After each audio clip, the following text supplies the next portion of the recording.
Macmillan Audio presents The Town by Shaun Prescott. Read for you by Tim Potter.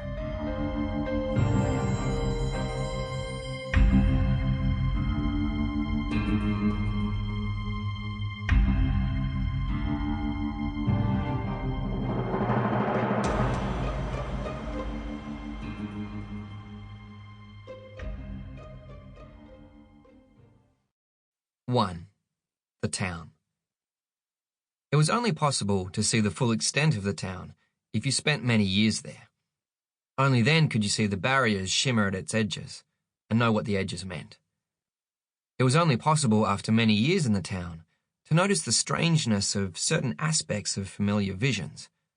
Only then could you stand at the foot of a quiet street and at a certain time of day and from a very specific angle pretend that you were somewhere else.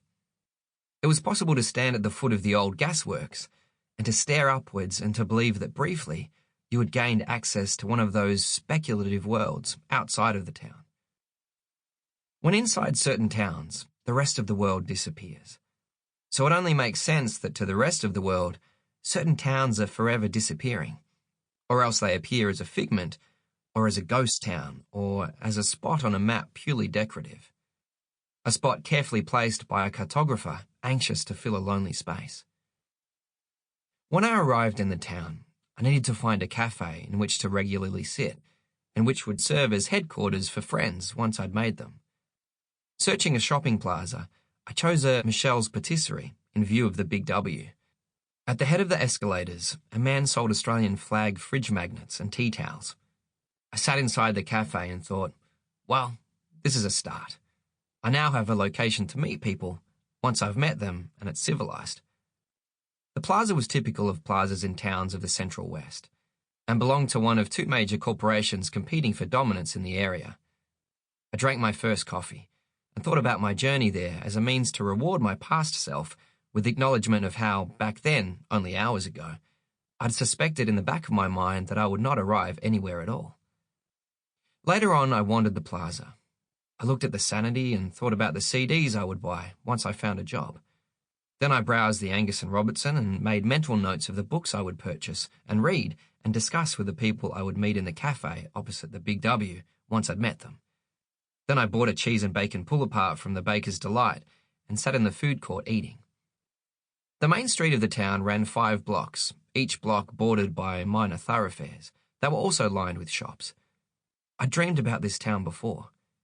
In my dream, there was a second-story flat on one cross street. The flat overlooked a petrol station, and I sat on the balcony with a woman. We smoked cigarettes there and sipped from schooner glasses of beer. I suppose this dream was born of the journeys I'd made through this town in the past, along the main street, travelling from one town to some other, never stopping on the way, not even for refreshments.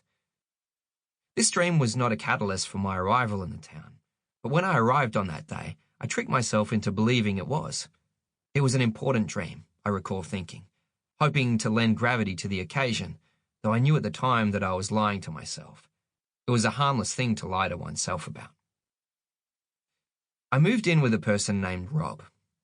He sublet me a room in a townhouse near the school, advertised in the local daily paper.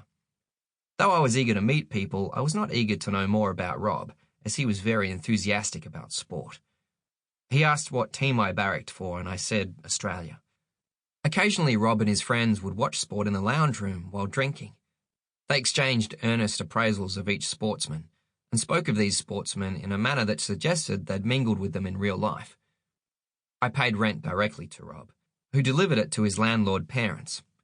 Every week, I left a sealed envelope in the kitchen drawer marked rent.